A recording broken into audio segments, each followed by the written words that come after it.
अपने ही गांव निवासी जिस युवक से उसने प्रेम किया उससे उसकी शादी नहीं हो सकी और अब जिससे इसकी शादी हुई यह उससे प्रेम भी करने लगी, मगर बावजूद इसके यह अपने पूर्व प्रेमी को छोड़ नहीं पा रही थी।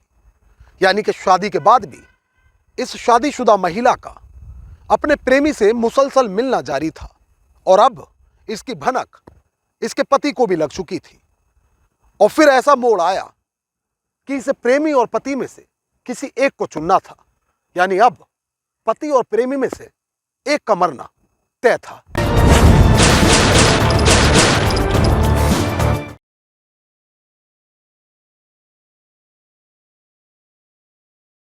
नमस्कार, आदाब दोस्तों, मैं आपका साजिद सैफी हूं और आप बेबाक रिपोर्टर की खास पेशकश बेपर्दा देख रहे हैं। और बेपर्दा में आज बात पति पत्नी, प्रेमी और खौफनाक कत्ल की। तारीख 14 दिसंबर 2022, वक्त सुबह के करीब 7 बजे। स्थान यूपी के गोरखपुर का सहजनवा इलाका। यहां कोतवाली पुलिस को मर्डर रेगुलेटर के पास बांध के किनारे बोरे में युवक का शव पड़े होने की सूचना मिली। सूचना गंभीर थी, लिहाजा थाना पुलिस बिना देरी किए तत्काल बताए गए स्थान पर पहुंची और जांच पड़ताल शुरू की गई।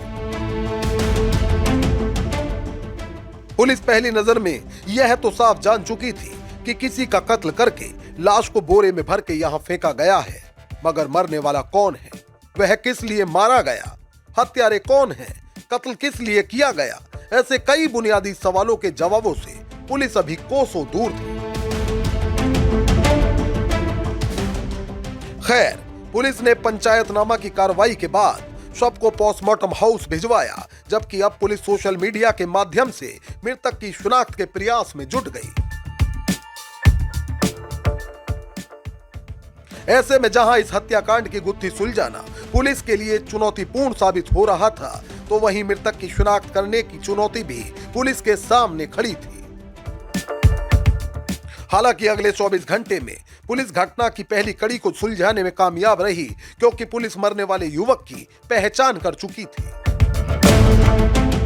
मृतक की शिनाख्त खोराबार के लालपुर टीकर गांव छावनी टोला निवासी मुन्ना कुमार के रूप में हुई और इस दौरान पुलिस को पता चला कि मृतक मुन्ना 12 दिसंबर को घर से लापता हुआ था। अब पुलिस अधिकारियों ने हत्या के कारण और हत्यारों तक पहुंचने के लिए सर्विलांस की मदद ली। इसके बाद पुलिस ने तकनीकी माध्यमों से पाया कि जिस रोज मुन्ना घर से लापता हुआ था, उस रोज वह पीपीगंज के बेलघाट बुजुर्ग गांव निवासी राहुल शर्मा के घर गया था और उसके बाद ही मुन्ना का मोबाइल भी बंद आ रहा था। बता दें कि मुन्ना अक्सर राहुल की मौजूदगी एवं गैर मौजूदगी में उसके घर जाया आया करता था। दरअसल मुन्ना राहुल की पत्नी का मुंह बोला भाई था, मगर पुलिस की शक की सुई अब राहुल और उसकी पत्नी की ओर घूमी तो पुलिस ने तत्काल दोनों को हिरासत में ले लिया। शुरुआत में पूछताछ के दौरान यह दोनों लोग पुलिस को गुमराह करने लगे, मगर जब पुलिस ने पूछताछ में सख्ती बरती तो ये दोनों टूट गए और इनकी ओर से फिर ऐसे मनसा पाप से पर्दा उठाया गया जिसे सुनकर हर कोई दंग रह गया। राहुल ने बताया कि उसकी शादी से पहले मुन्ना और उसकी पत्नी के बीच प्रेम संबंध थे। यही कारण था कि मुन्ना शादी के बाद भी राहुल की पत्नी का मुंह बोला भाई बनकर कभी भी उनके घर आया जाया करता था। पहले राहुल को इसकी जानकारी नहीं थी और जब उसे इसकी जानकारी हुई तो उसने खूनी इबारत लिख डाली।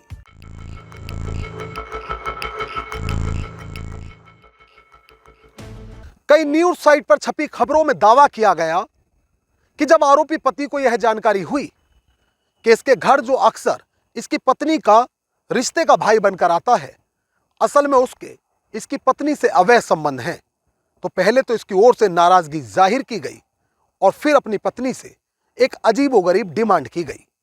डिमांड थी कि यदि वो इसके साथ रहना चाहती है तो उसे अपने प्रेमी को कत्ल कराना होगा। घर बचाने के लिए पत्नी भी इसके गुनाह में शरीक हो गई और उसने षड्यंत्र के तहत अपने प्रेमी को उस रोज अपने घर बुला लिया। पहले पति ने प्रेमी के साथ खुद जमकर जाम छलकाए और उसके बाद जब वो नशे में हो गया तो उसको कत्ल कर डाला। मीडिया रिपोर्ट्स पर गौर की जाए तो कहा जाता है कि कत्ल की इस वारदात को अंजाम देने के बाद एक रात इन्होंने उसके शव को अपने घर में रखा और उसके बाद ये बाइक पर सवार हुआ। पत्नी प्रेमी की लाश को बोरे में करके बाइक पर उसे लेकर बैठ गई और पास की नदी में ले जाकर इन्होंने उसके शव को फेंक दिया। उसका मोबाइल फोन और कपड़ों को भी पानी में बहा दिया। दरअसल जब राहुल को अपनी पत्नी और मुन्ना के प्रेम प्रसंग की जानकारी हुई तो पति पत्नी में विवाद होने लगा। कलह बढ़ने पर दोनों ने मुन्ना को रास्ते से हटाने की योजना बनाई। आरोपी पत्नी द्वारा 12 दिसंबर को मुन्ना को अपने घर बुलाया गया। योजना के मुताबिक मुन्ना को जमकर शराब पिलाई गई और नशे में धुत होने के बाद उसके सिर पर डंडे से वार कर उसकी हत्या कर दी गई। इसके बाद आरोपी पति पत्नी ने उसके शव को अपने कमरे में छुपा दिया, जबकि अगले दिन रात में बाइक से शव को सहजनवा क्षेत्र में ले जाकर बांध के किनारे फेंक दिया गया। इतना ही नहीं, साक्ष्य मिटाने के लिए मुन्ना का मोबाइल फोन व जूता सिसाई घाट के पास राप्ती नदी में फेंक दिया गया। फिलहाल दोनों अभियुक्तों को गिरफ्तार कर जेल भेज दिया गया है, जबकि पुलिस ने आरोपियों की निशानदेही पर हत्याकांड में प्रयुक्त मोटरसाइकिल और रोड को भी बरामद कर लिया है। मोहित भाटी के साथ न्यूज डेस्क, बेबाक रिपोर्टर। तो दोस्तों, फिल वक्त मुझे दीजिए इजाजत, लेकिन यदि आप बेबाक रिपोर्टर पर बेपर्दा के और भी एपिसोड देखना चाहते हैं तो हमारे चैनल को तुरंत सब्सक्राइब करके बेल आइकॉन दबाइए। रिपोर्ट को लेकर आपकी क्या राय है वह हमें कमेंट करके बताइए। यदि आप चाहते हैं कि बेबाक रिपोर्टर पर बेपर्दा के एपिसोड का सिलसिला जारी रहे तो हमें सहयोग करिए, हमारे वीडियो को ज़्यादा से ज़्यादा शेयर करिए। एक नई कहानी के साथ हमारी आपसे फिर होगी मुलाकात और बेबाक रिपोर्टर पर फिर एक नया चेहरा होगा बेपर्दा। तब तक के लिए आदाब, नमस्कार, जय हिंद।